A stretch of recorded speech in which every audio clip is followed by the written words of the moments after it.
nos comentó Ariel Sayas sobre la existencia de este estudio. Nos pareció sumamente interesante poder compartirlo. Él nos trajo la propuesta de poder contar con Irene Benito aquí en esta tarde. Bueno, con Irina y todo el equipo de Asacomnea. Nos pareció sumamente interesante poder abrir esta conversación a todos los consultores políticos, tanto del NEA como de toda la Argentina. Así que estamos acá esta oportunidad compartiendo un poco para saber más de este estudio. Así que, Ariel, te pido por favor que le presentes a Irene, así puede arrancar ella. Colegas, buenas tardes. Bueno, les voy a hacer la presentación de Irene. Irene Benito nació en San Miguel de Tucumán en 1980.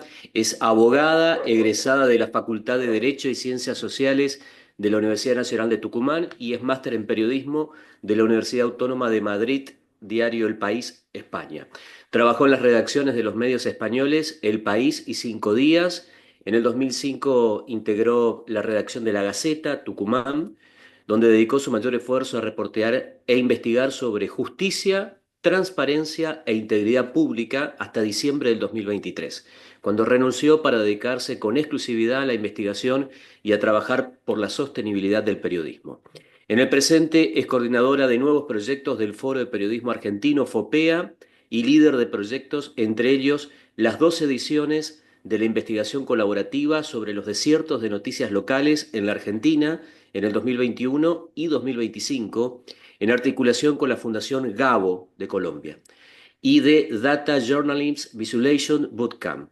Es una de las promotoras de la Red Federal de Periodismo Judicial, incubada por FOPEA, y la Asociación Civil por la Igualdad y la Justicia, ASIG.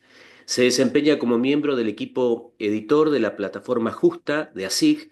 Además, ya como periodista independiente, encabeza la estrategia editorial del programa de audiencia Jóvenes de la Gaceta. Elaboró investigaciones, artículos y libros para distintas organizaciones, entre ellas Chequeados y Conectas en Colombia, de cuyo hub es miembro.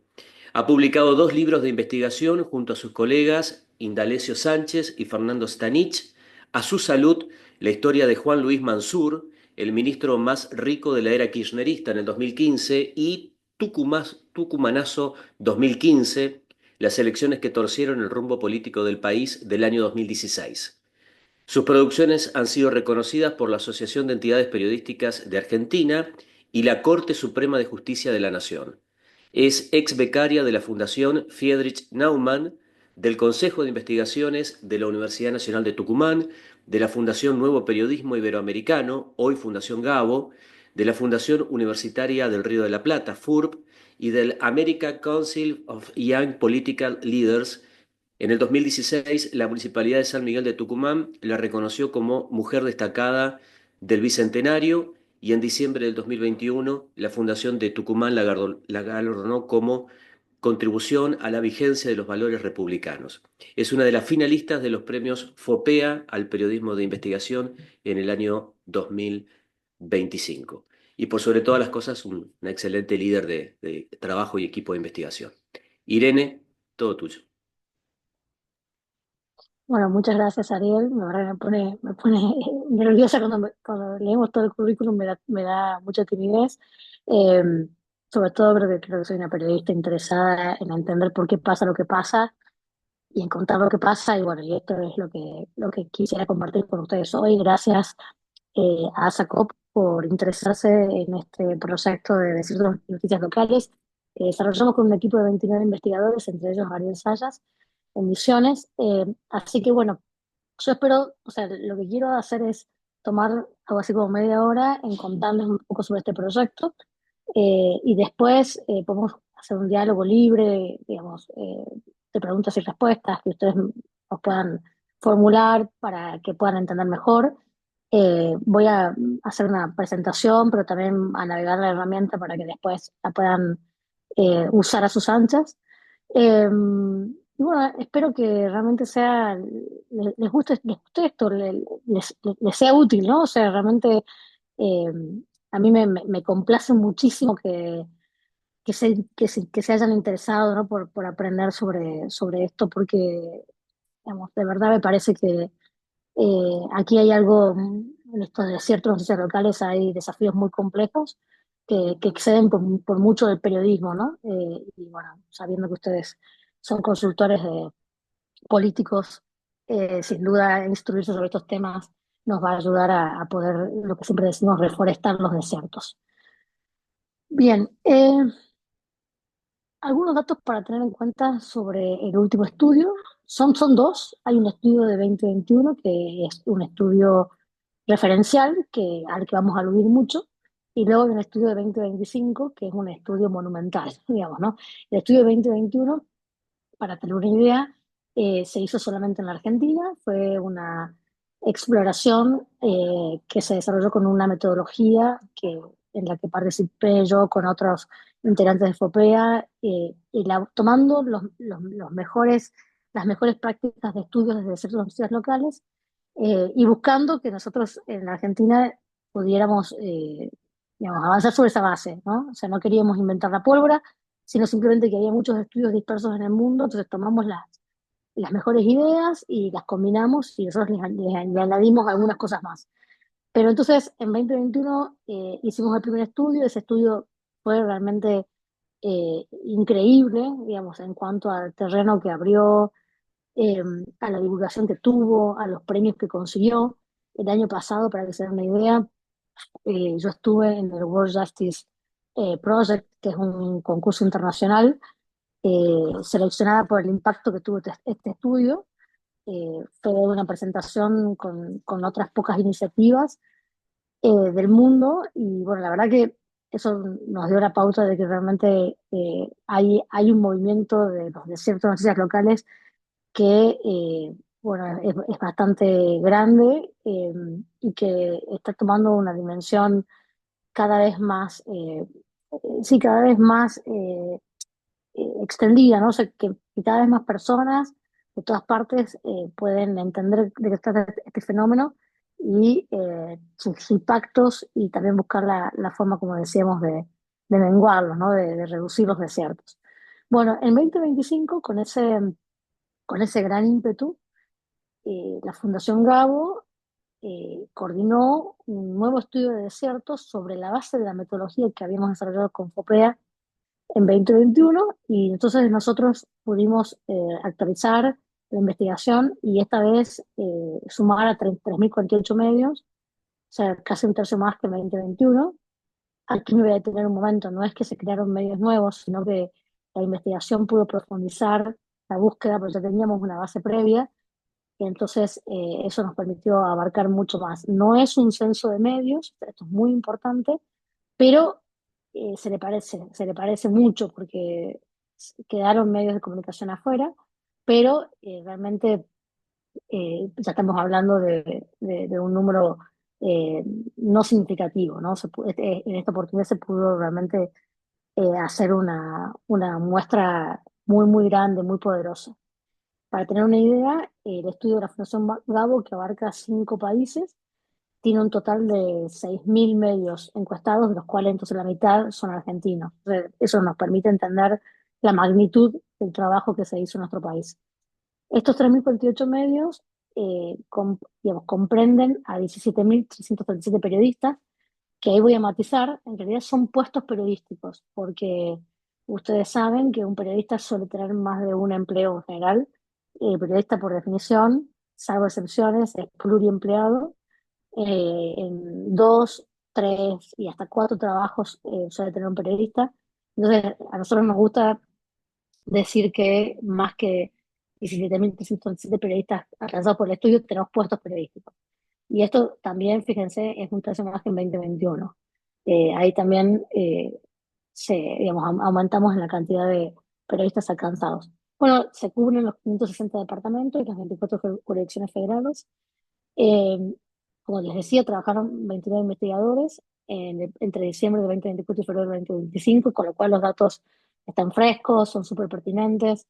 eh, y hay muchos, muchos datos que ya les voy a ir mostrando. Les voy a mostrar desde lo más general a lo más particular. Bueno, eh, el estudio tiene la particularidad de que lo que mide es un ecosistema. No podemos decir en ningún caso que existe o no periodismo en un departamento de la Argentina, porque no sería correcto, no sería metodológicamente ajustado, ¿no? O sea, lo que podemos decir es cuáles son las condiciones de ejercicio del periodismo profesional que hay en esos departamentos. Por eso decimos que el estudio mide un clima, un ambiente. Tenemos cuatro categorías para definir ese ambiente. La más grave, la más extrema, es la de los desiertos de noticias locales, seguida de semidesiertos de noticias locales, seguida de semibosques de noticias locales, seguida de bosques de noticias locales. Esto va entonces de condiciones insuficientes para el ejercicio del periodismo profesional, en el caso de los desiertos, a condiciones razonables para el ejercicio del periodismo profesional, en el caso de los bosques. Y tenemos dos categorías intermedias que son transicionales, ¿no? En el caso de los semidesiertos serían condiciones de ejercicio del periodismo profesional eh, que son frágiles, que son extremadamente frágiles, por eso nosotros en general tomamos desiertos y semidesiertos como categorías bastante, bastante cercanas y hasta en cierta medida indivisibles, ¿no? En un semidesierto, entonces locales no podemos estar tranquilos, o sea, son lugares donde hay realmente mucha precariedad y muchas dificultades para el acceso a noticias locales. Los semibosques es un espacio donde, si bien hay condiciones para el ejercicio del periodismo profesional, estas pueden afectar a amenazas significativas, ¿no? Entonces, bueno, también son lugares que están mejores que los semidesiertos, obviamente, pero también generan dudas e incertidumbres. Bueno, dicho esto, nosotros en el estudio 2021, digamos, lo que habíamos, siempre los bosques de noticias locales son claramente una excepción y una minoría, pero lo que vimos en 2025 es que ya hay 10 provincias que carecen de bosques de noticias locales, que es un 100% más que en 2021. O sea, en 2021 había 5 y ahora son 10. Entonces, si esto sigue así, como está, como viene la tendencia, podemos decir que en 4 años, no sé, capaz que haya 20 provincias en esa situación, lo cual es algo realmente muy, muy preocupante, ¿no? Porque los bosques de noticias locales son los lugares donde el periodismo profesional respira, donde el debate público democrático es vigoroso, donde existen diversidad de opiniones, donde la libertad de prensa y de expresión eh, tiene, digamos, tiene en cuenta mayor tolerancia. Entonces, definitivamente, que haya cada vez menos bosques de noticias locales es un indicador muy, muy alarmante, ¿no? Y que nos tiene que movilizar, porque nosotros tenemos que reforestar los desiertos y semidesiertos locales, sino que también hay que cuidar los bosques, un poco lo que nos pasa, ¿no? Con nuestra naturaleza. Bueno, 46, en este estudio logramos identificar 46 departamentos, o sea, el 8,2% del total, donde no se registran medios ni periodistas locales. O sea, se buscó por todos lados, se hizo un rastrillaje muy, pero muy minucioso y no logramos encontrar medios ni periodistas. Después vamos a charlar un poco sobre eso porque pareciera que eh, siempre estamos hablando, digamos, de lugares bastante poco poblados, pero este estudio desmiente eso. Esta situación de que no hay medios ni periodistas locales se da tanto en lugares poco poblados como en lugares que tienen una población significativa. Bueno, algunos hallazgos principales del estudio, en línea con lo que ya que ya les fui, perdón,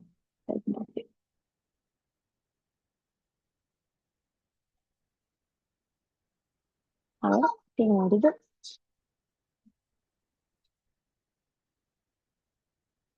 hice algo raro, esperen un momento, a ver,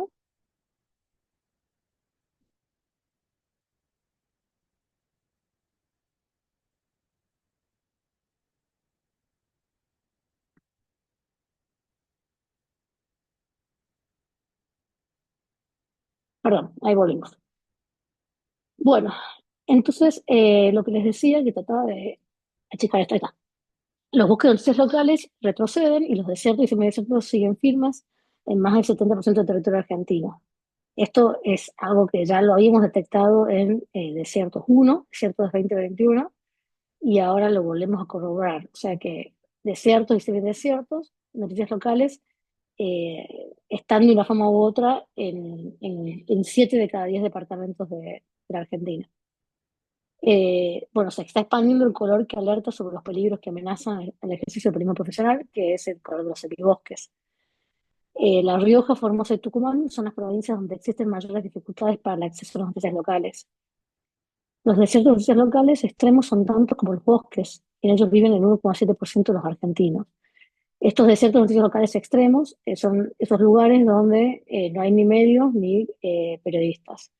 Y fíjense, digamos, la cantidad de población, ¿no? 1,7% de los argentinos. O sea, no es un lugar, no son lugares deshabitados precisamente, ¿no?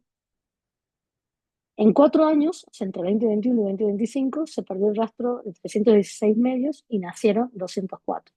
Esto quiere decir que, fíjense que la tasa de mortalidad de medios es mayor que la de natalidad, ¿no? Entonces también ahí se puede hacer una proyección como para entender los ritmos, ¿no? Que los ritmos de extinción, eh, digamos, son realmente, eh, digamos, significativos respecto de los de creación, ¿no? Bueno, esto es algo que les quería mostrar. Estos son los mapas de 2025 y 2021. El de la izquierda es 2025 y el de la derecha es 2021. Digamos, lo que pueden ver como un poco a simple vista es digamos, la pérdida de verde, ¿no? El verde designa a los departamentos que son considerados bosques de noticias locales. Fíjense que en el mapa de la izquierda se destaca el amarillo, digamos, como que ha avanzado el amarillo, y prácticamente no hay cambios en las zonas de desiertos y semidesiertos. O sea, hay muy poquitos cambios. Eh, y bueno, y en algunos lugares, por ejemplo, Salta, que aparece con una mancha verde, que en 2021 este departamento, fíjense, era amarillo y ahora está verde, es como una excepcionalidad muy grande, ¿no? Eso en general no ha ocurrido en estos 4 años, sino por el contrario. Bueno, aquí están los dos estudios, si ustedes después les paso esta presentación si la desean, pero para que los puedan escanear, digamos, o encontrar. Pero yo quisiera, digamos, pasar ahora rápido a algunas pistas para seguir investigando, que están pensadas netamente desde el lado del periodismo, pero que yo creo que son de utilidad general, ¿no? Eh, la primera pregunta es ¿por qué mueren los medios que mueren? ¿Y qué están haciendo los periodistas afectados por el achicamiento de las redacciones y los cierres? Esto no lo sabemos, ya tenemos capacidad de averiguarlo, pero bueno, en realidad no está muy claro de cuál es la causa de mortalidad más extendida y si esta causa cambia de departamento en departamento. Por supuesto que entendemos que hay una crisis de financiamiento muy grande. Ustedes saben que el sector de las noticias o la industria de las noticias está siendo afectada por múltiples crisis simultáneas, ¿no? La crisis del modelo de negocio, la crisis económica, la crisis de la intolerancia, de la polarización, de los ataques, ¿no? De los ataques y las agresiones. Bueno, hay como hay una tormenta perfecta de calamidades cayendo en este momento sobre la industria de las noticias. Pero bueno, digamos, hablamos siempre de generalidades. Sería importante entender con más detalle por qué mueren los medios que mueren y también para qué nacen los medios que nacen. Vimos que hay más de 300 medios que se extinguieron en este periodo de 4 años, pero también que nacieron 200, un poco más de 200. Entonces, ¿por qué se siguen creando, no? Si son distintos, no lo sabemos. ¿Y en qué? Y qué buenas prácticas y aportes de creatividad se pueden recoger entre los 3.048 medios encuestados. Eso también sería muy, muy interesante. O sea, los que sobreviven, cómo sobreviven y qué están haciendo para sostenerse, ¿no? Eh, bueno, después hemos detectado que Facebook Meta es la plataforma de divulgación de noticias locales más elegida por lejos. No está muy claro por qué, sobre todo después de que Zuckerberg y su compañía decidiera retirarse. Ustedes saben que Meta hizo explícito que se retiraba de este sector, ¿no? De las noticias. Entonces, no se entiende por qué se sigue, digamos, se sigue apostando tanto por esta plataforma, ¿no? Seguramente hay una razón en términos de monetización, de audiencias y de distribución de contenido que está explicándolo. También es llamativo que la radio resista, es el medio tradicional que parece más fuerte. Ustedes saben que los medios impresos son los más afectados, la televisión abierta también, y de repente vemos que la radio encontró una manera también de continuar en un contexto de un cambio y transformación de los consumos de información. Pero no sabemos bien por qué. Se intuye que ha habido, digamos, posibilidades de sumar canales de distribución como portales o plataformas de streaming, pero sería más interesante entender con mayor profundidad qué está pasando con la radio, ¿no? La radio parece en la industria de las noticias que le está pasando algo parecido que al libro, ¿no? En la industria cultural. Bueno, nosotros decimos que este estudio provee datos muy interesantes, pero nos están faltando las historias que sustenten esos datos, y el gran reto es no quedarse con cifras y porcentajes, sino narrar los casos que evidencian cómo los desiertos inciden en la vida de la ciudadanía y qué están haciendo los periodistas para reforestarlos. O sea, nosotros entendemos que aquí hay mucho, digamos, que las sociedades y las comunidades están encontrando sus maneras de eh, compartir noticias, sus maneras de verificar la información, los rumores, las versiones, pero no tenemos claridad sobre cómo está sucediendo. Sería muy, muy interesante poder plantear esas historias, ¿no? Conocerlas, divulgarlas y también hacer alguna clase de aprendizaje a partir de eso. Bueno, yo ahora voy a mostrarles el estudio de 2025. Este estudio, como verán, incluye a la Argentina, a Chile, a Perú, a Colombia y a México, lo cual creo que para ustedes puede ser súper interesante porque hay datos comparables que cambian de país a país, y yo imagino que los consultores políticos tienen muchas relaciones internacionales con colegas, ¿no? Entonces sería muy bueno que, digamos, que después puedan cruzar estos datos, ¿no? con colegas de los otros países. Sí advierto que Colombia hizo un estudio metodológicamente distinto al de la Argentina, Chile, Perú y México, pero igualmente me parece que hay mucho aquí para explorar y para contrastar.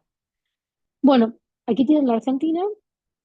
La estructura del estudio incluye un informe, en este caso un informe por país, que es el que hice yo, y luego les voy a mostrar así rápidamente en Misiones el informe que hizo Ariel Sayas, ¿no? Para que vean que cada provincia su, eh, tiene su propia interpretación de los datos, ¿no? Y esto me parece realmente valioso porque se pueden recoger particularidades, singularidades, que es justamente la idea de una investigación de los desiertos de noticias locales, ¿no? Que se pueda entender lo particular, ¿no?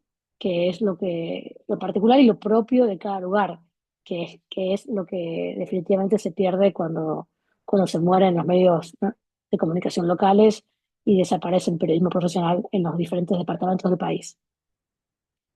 Bueno, este estudio, como les dije, pinta los 570 departamentos con los 4 colores que tenemos como categorías.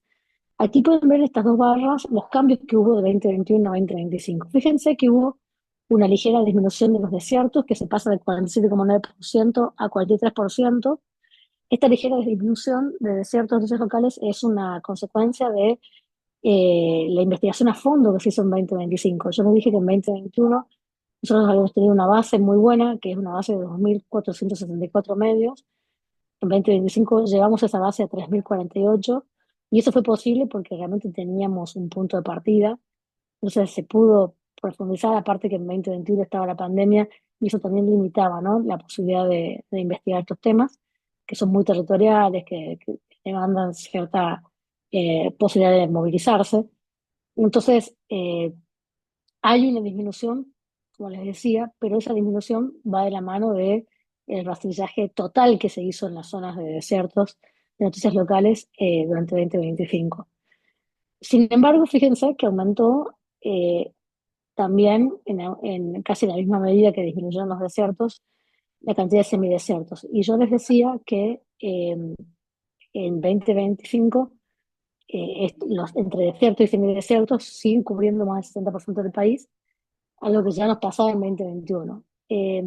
Los semidesiertos de noticias locales son muchas veces lugares que, digamos, tienen mayor cantidad de medios y de periodistas y por eso no los categorizamos como desiertos, pero que advertimos en el ambiente realmente condiciones muy adversas, muy, digamos, situaciones muy difíciles para el periodismo profesional y por ende nosotros solemos hablar de dos categorías, ¿no? Eh, que no pueden ir por separado, ¿no? O sea, para nosotros los semidesiertos y noticias locales son casi tan preocupantes como los desiertos, ¿no? Bueno, ahí pueden ver que de 2021 a 2025 aumentó, como les decía, el número de semibosques y disminuyó el número de desiertos, ¿no? El número de, perdón, de bosques de noticias locales, básicamente pueden ver que casi se trasladó a los semibosques en 2021. Bueno, este informe, el informe del país, básicamente está resumido en los datos que ya les presenté. Solamente quería mostrarles la tabla. Yo les mostré que La Rioja, Formosa y Tucumán son las provincias donde proporcionalmente hay mayor cantidad de desiertos naturales locales. Les sigue en cuarto lugar Santiago del Estero, después viene Jujuy y fíjense en sexto lugar Chubut.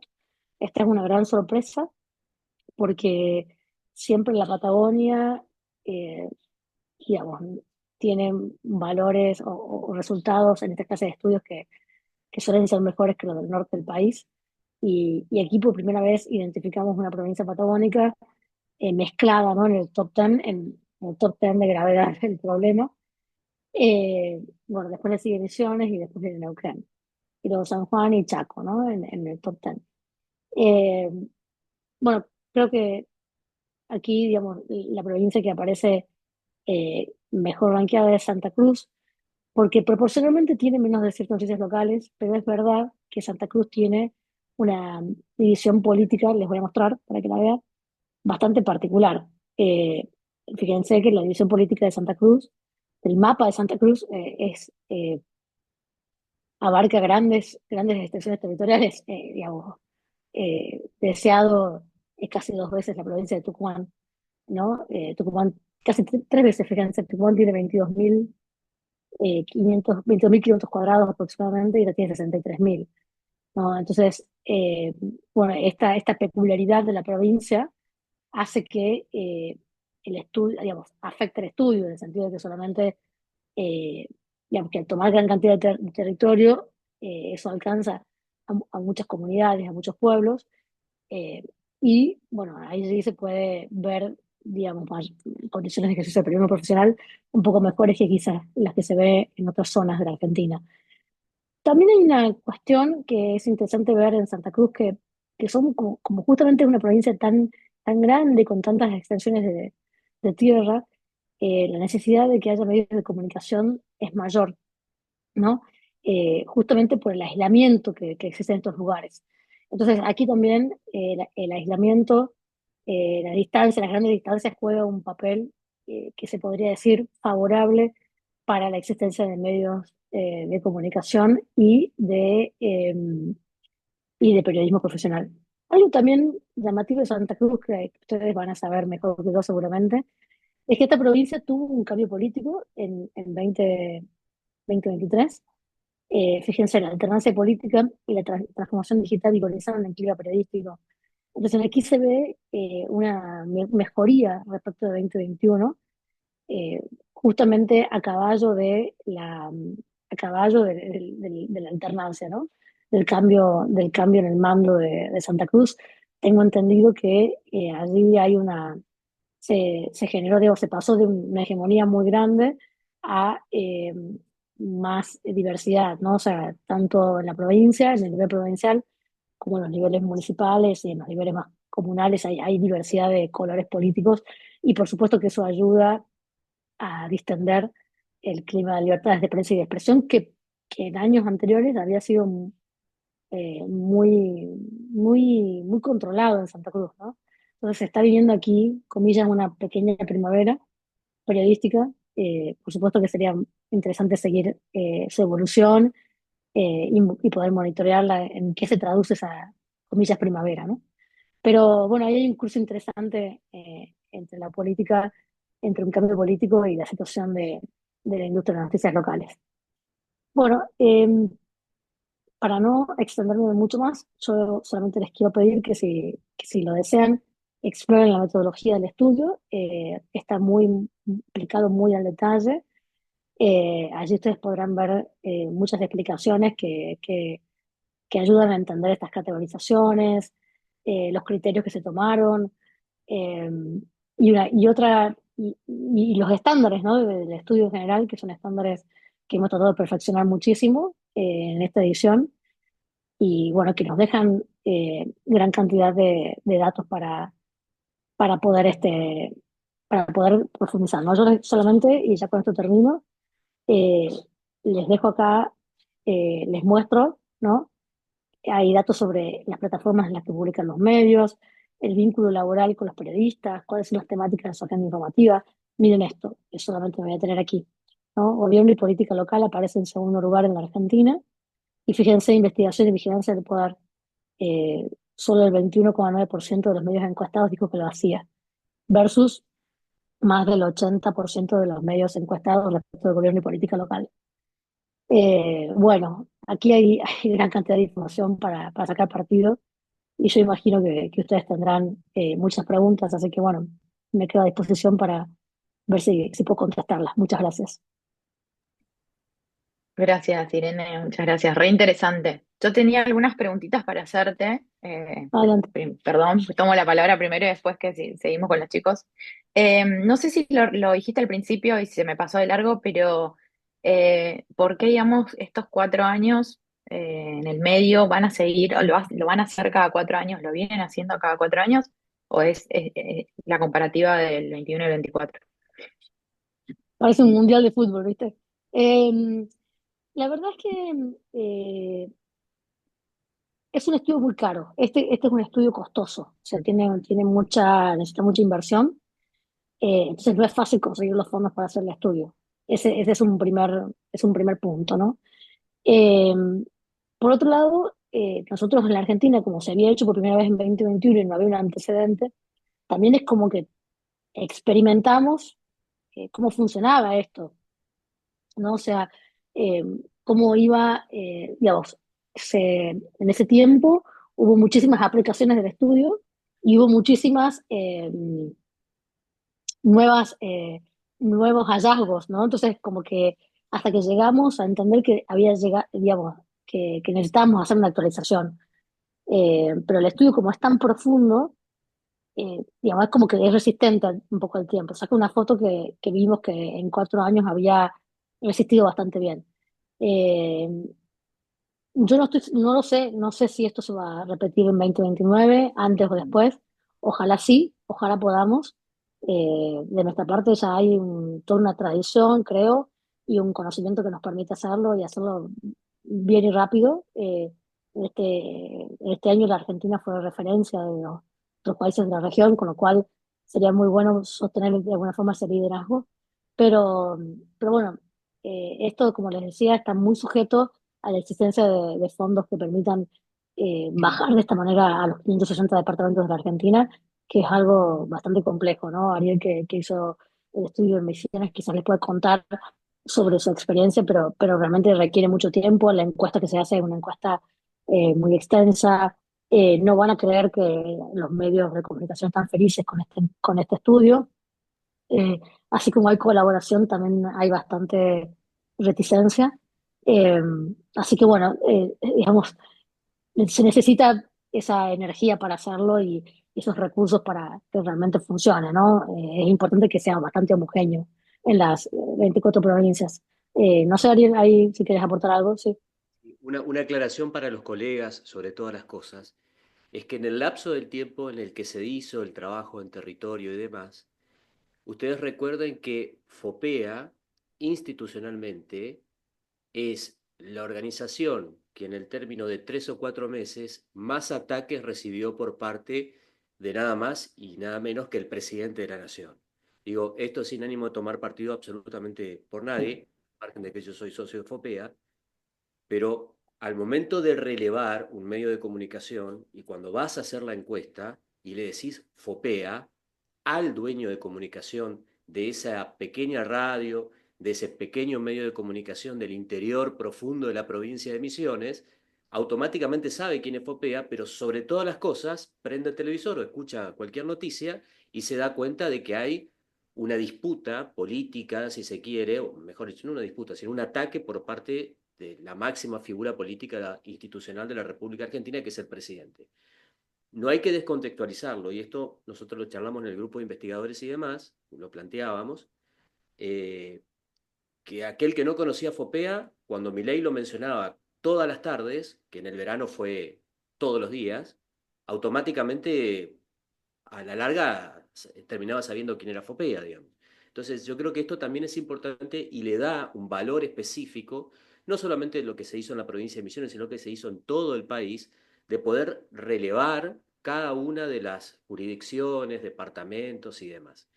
Nosotros en la provincia de Misiones, a diferencia del trabajo que se hizo en el 2021, prácticamente duplicamos la cantidad de medios, pero sobre todas las cosas fuimos y relevamos características particulares como por ejemplo pueblos originarios que no estaban, que tienen sus características muy particulares en la provincia de Misiones. Yo después les traje, a partir de esto, si tienen un ratito, de lo que se lo mandé incluso a Irene, lo que es un spot publicitario de una campaña electoral en la provincia de Misiones, en zona de frontera. En el informe que yo hago, después de la investigación en la provincia de Misiones, yo planteo el tema de medios de frontera, y esto seguramente los colegas de Formosa lo van a poder entender un poco más, aquellos que vivimos en la frontera. Y ahí ya queda para un debate mucho más profundo entre consultores de lo que son el diseño de las grandes campañas, al menos las que se hacen en la provincia de Misiones, que por lo general vienen prefabricadas de Buenos Aires o de otros lugares, y que al momento de su aplicación en los medios de comunicación locales y en las campañas electorales locales, uno se encuentra allí con características especiales. Después, antes que termine, yo les traje un spot cortito de lo que es una campaña publicitaria en la provincia de Misiones, y ahí uno puede entender realmente todos estos datos que mostró Irene a nivel país. Después Misiones tiene sus particularidades, pero ¿qué pasa con los medios de frontera? ¿Y qué pasa a los consultores? ¿Qué le pasa a los consultores al momento de diseñar una campaña electoral en una provincia de frontera con 90% de frontera con dos países como la provincia de Misiones? No sé si lo puedo poner ahora, Facundo, Irina, Irene.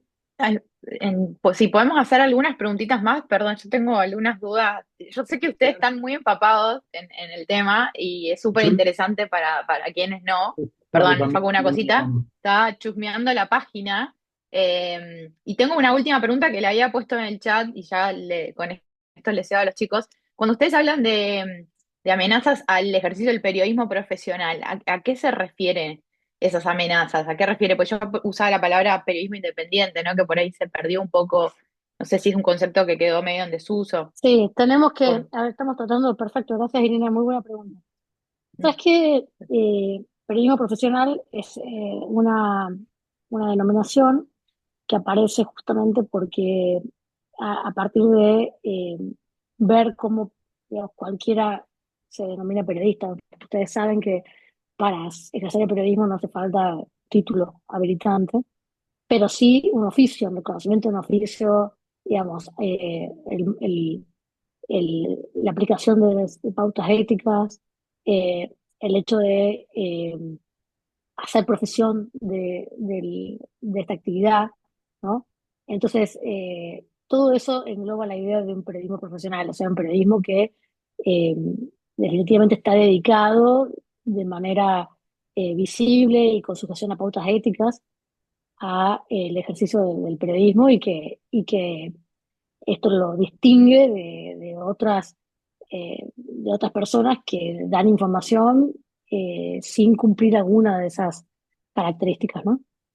Eh, Se está hablando, aprovecho y lo digo porque hace unos días fue el Congreso Internacional de Periodismo de FOPEA, que este año se hizo con la Conferencia Latinoamericana de Periodismo de Investigación, y en la conferencia de la apertura habló Fernando Ruiz, que es expresidente de FOPEA, y uno de los promotores del estudio de circunstancias locales, y habló de la necesidad de que los periodistas profesionales demos un paso más y hablemos de periodistas verdadistas, es decir, que siguen buscando la verdad, que siguen distinguiendo la opinión de los hechos, que siguen, eh, digamos, prestando un servicio público a la comunidad versus proveedores de información o de contenido que prestan servicios a particulares, ¿no? Entonces, ahí hay todo un debate, pero periodismo profesional sería, digamos, la denominación que nosotros estamos hoy por hoy impulsando, digamos, de manera, no hay un acuerdo, ¿no? Al respecto,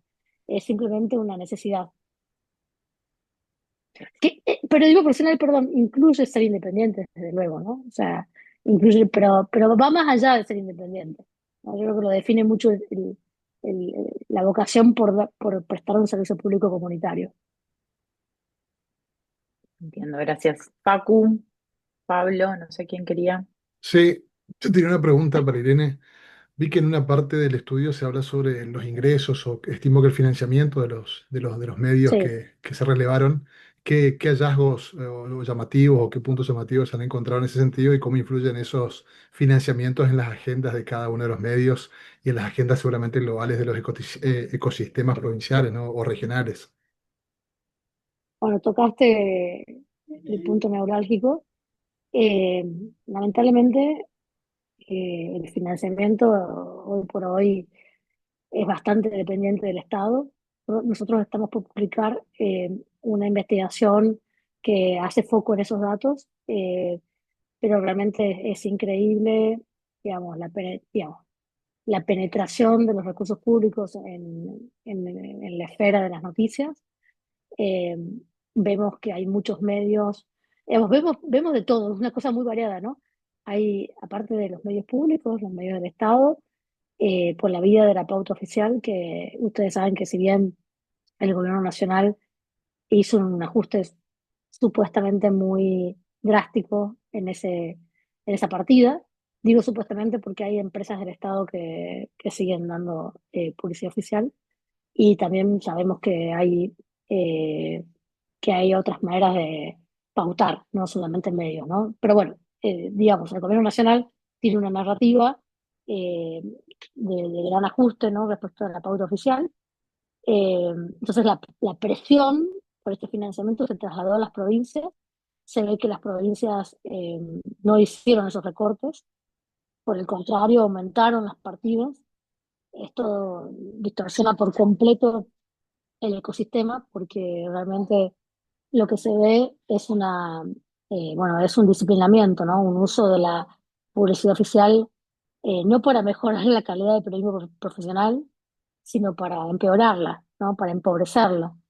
Esto está llevando a gran cantidad de distorsiones, a mucha censura y autocensura.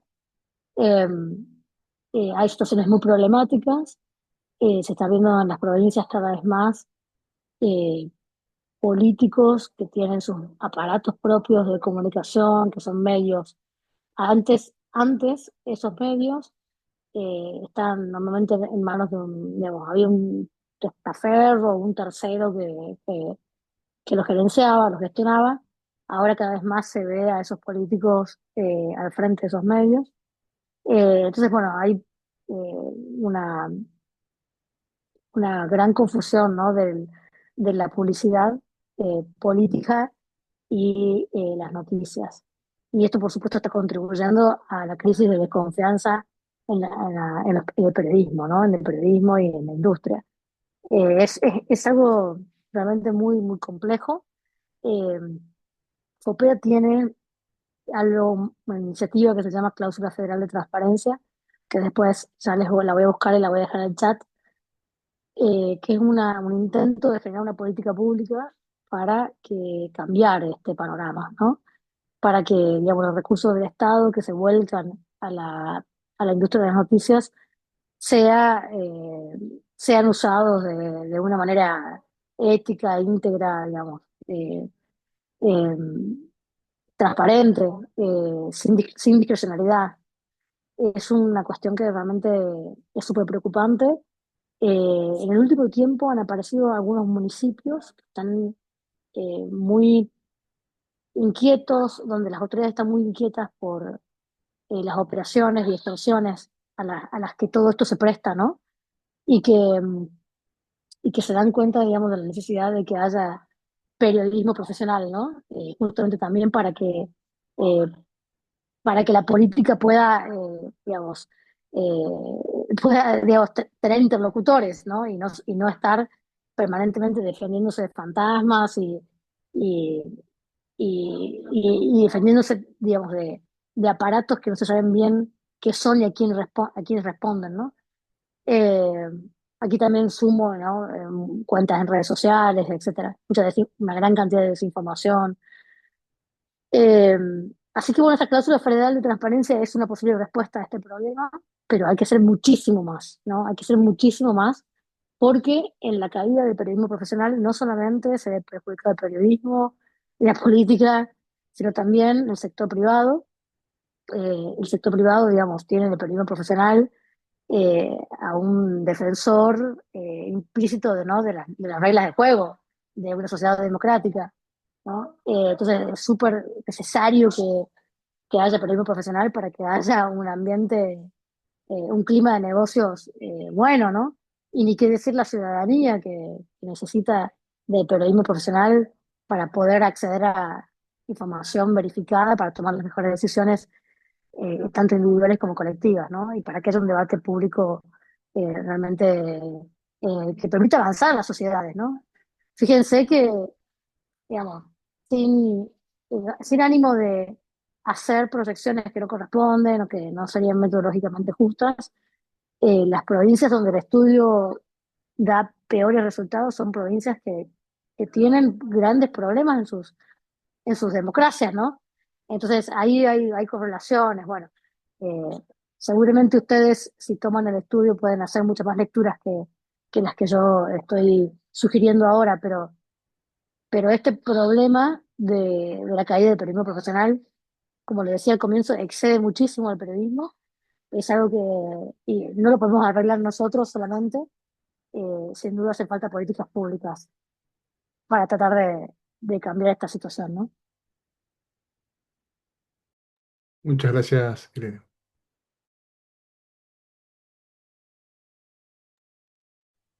Sí, adelante, Gabriela. Ahí Gaby levantó la mano. Estás muteada, Gaby. Ahí está. Buenas tardes, ¿cómo están? Bueno, primero un gusto saludarlos, chicos. Yo soy de Corrientes. Estuve leyendo un poco el apartado acá en la web que compartieron. Y bueno, obviamente son cosas que sabemos que pasan. El título me llamó la atención porque decía la carencia de los medios lleva a una dependencia informativa casi total del gobierno en Corrientes, cosa que es cierto. Entonces yo quería preguntar, durante esta campaña que pasó, muchas de las veces y las recorridas que hicimos por el interior, visitábamos radios obviamente muy independientes porque éramos una propuesta alternativa al gobierno oficialista. Y en estas visitas, que eran radios muy pequeñas y muy a pulmón que se daban dentro de casas, por ejemplo, siempre, pero fácil, de 5, 4, nos cortaban la luz. Entonces mi pregunta es, ¿de qué manera estos medios alternativos, medios muy pequeños, pueden o qué rol deberían tomar en esta situación que no es la primera vez que les pasa? Bueno, creo que es dramático, ¿no? Es un poco lo que yo les decía recién. Nosotros con este estudio lo que tratamos de mostrar es de una forma muy capilar, o sea, que realmente cualquier ciudadano lo puede entender por qué cada vez saben menos de su entorno inmediato, ¿no? puedo entender por qué cada vez hay más versiones, por qué, eh, y, y finalmente, por qué puede haber un clima, ¿no?, de manipulaciones eh, y de engaños en los lugares donde vivimos. Eh, a mí, o sea, yo a veces suelo dejar esta idea que quizás sea un poco extrema, pero que así como no concebimos en una democracia que desaparezca el Parlamento, tampoco podemos concebir que desaparezca el periodismo profesional, que es uno de los pilares, ¿no?, del sistema. Y yo creo que estamos asistiendo a eso. Por eso nuestras democracias son cada vez, digamos, tienen narrativas cada vez más pobres, ¿no? O sea, esto que estás diciendo en Corrientes, digamos, de que, digamos, estos medios que tienen cierta independencia o que sostienen líneas editoriales profesionales, enfrentan desde cortes de luz hasta ataques de todo tipo. Digamos, es un síntoma de que así mucho tiempo no se va a poder, o sea, nadie puede resistir demasiado tiempo en esas condiciones, sumado a, digamos, a ingresos pobres, ¿no? O ingresos menguantes. Entonces, ahí, bueno, obviamente la política tiene un papel, porque la política en las últimas décadas, digamos, yo no quiero pecar digamos, generalizar, creo que la generalización es un error, pero, digamos, desde el menemismo para adelante, ha habido ataques sistemáticos a los medios de comunicación y cooptación y disciplinamientos. Yo le llamo la muerte lenta del periodismo, a diferencia de otros países como México o Colombia, donde, bueno, existen pasajes al acto, ¿no? O sea, de homicidios, violencia física y demás. En la Argentina lo que se hizo fue eh, una, un ataque sistemático a las bases, ¿no?, de la comunicación pública y al periodismo en particular. Y eso, esa erosión permanente, bueno, nos ha puesto en el lugar, en el punto en el que estábamos. Eh, entonces, es necesario que los políticos que quieren hacer política, digamos, que quieren, los líderes, ¿no? Los líderes políticos tomen nota de esto, esto no les conviene. Definitivamente no les conviene, esto se vuelve en contra de cualquiera, o sea, esto no lo puede manejar nadie, ese desastre, ¿no? Esta corrupción también que se ve en estos aparatos espurios de comunicación, digamos, es como generar ejércitos de mercenarios que están permanentemente cambiando de patrón y que así como hoy sirven a alguien, mañana sirven a otro y eso en definitiva desestabiliza muchísimo el juego político, ¿no? Entonces es sumamente importante que los liderazgos políticos tomen nota de esto y, y vean la forma eh, no digo de volver al pasado, porque eso yo creo que no se puede por efecto de la digitalización, yo creo que eso ya no es una opción, pero sí de, digamos, producir espacios de debate público democrático que sean más sanos que los que tenemos hoy, ¿no? Eh, entonces, bueno, ahí hay un desafío inmenso que se combine con otros desafíos, ¿no? El desafío de la pobreza, de la educación, digamos, ¿no?, de la seguridad. Entonces, bueno, de los problemas ambientales. Este es uno de los problemas, es una de las crisis que hay dando vueltas que requieren, eh, que requieren la atención de nuestros líderes y yo digo, digamos, la cohesión de sectores, porque no solamente los políticos tienen que intervenir en esto, ¿no? O sea, también las empresas deberían ser primeras interesadas en que exista un periodismo profesional vigoroso y no estamos viendo eso, ¿no? Sí, Irina.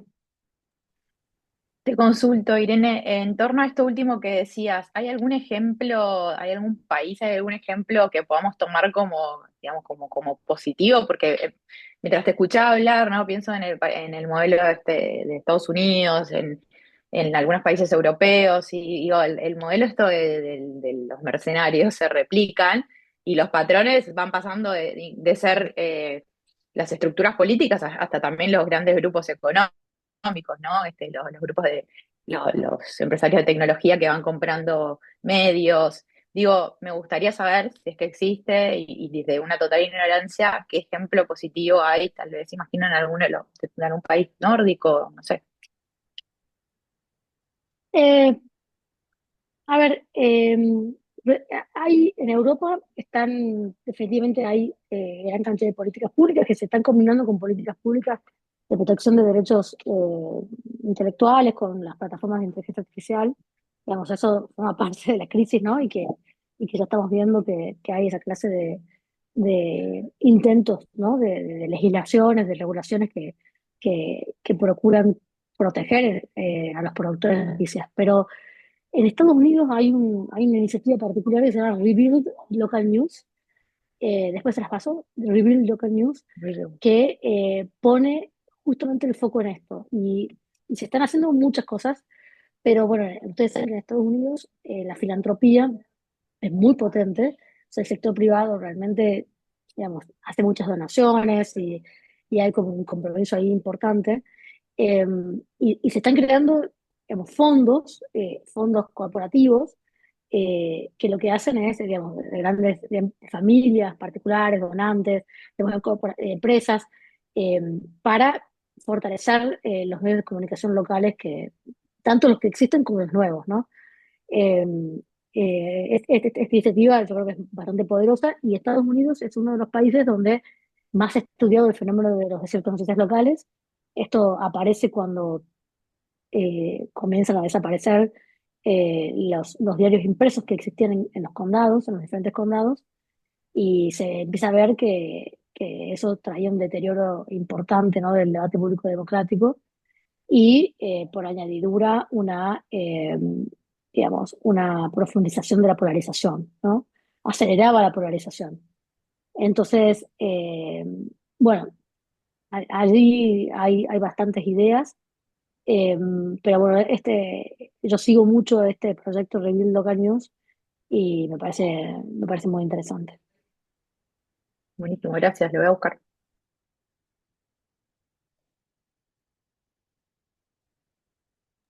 Bueno, Bueno, yo no creo sé que si estamos en horario, estamos, ¿no? Sí, eso, no sé si quieren una pregunta más, no hay sí, ningún problema, y si no, estamos en hora, por ahí cortamos. si hay alguna pregunta pendiente o algo que le quieran consultar a Irene,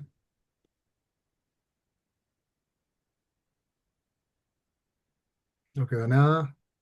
Bueno, Irene, te vamos a dar las gracias. La verdad que para nosotros fue un gusto poder contar con vos, contar con todo lo que nos pudiste comentar sobre este estudio, que es sumamente interesante. Nos queda el link para poder explorarlo un poco más y por ahí si surge alguna consulta, seguramente lo usaremos de nexo, Ariel, para hacértela llegar. Pero bueno, te agradecemos Por mucho tu favor, tiempo. a disposición. Realmente, bueno, creo que me encanta haber hecho esta presentación con un grupo de consultores políticos, ¿no? O sea, realmente es parte de la misión que tenemos con este estudio, que salga de la esfera del periodismo y entre, digamos, entre por todos lados. Así que ustedes me están ayudando a mí con esta charla. Así que mil gracias. Sí, desde la comunicación política comprender las dinámicas de la comunicación, de cómo se entera la gente de las cosas y de cómo esa dinámica existe y por ahí a través de una investigación así, la verdad que también a nosotros nos es muy útil. Así que nos encantó mucho la propuesta y te agradecemos nuevamente. Seiri, ¿algo más?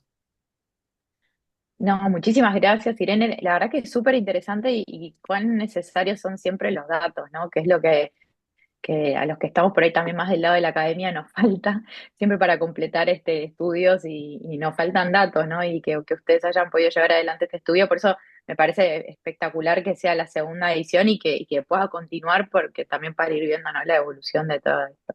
Así que muchísimas gracias y a todos los que se conectaron también. Esto queda grabado. A ustedes, excelente. Muy amable, Bueno, gracias. Que tengan muy buena nos tarde. vemos. Ahí les dejé mi correo electrónico, si necesitan lo que sea, me escriben. Hasta Ah, luego. gracias, Perfecto, gracias, muy amable. gracias. Gracias, Chau, chau. buenas tardes.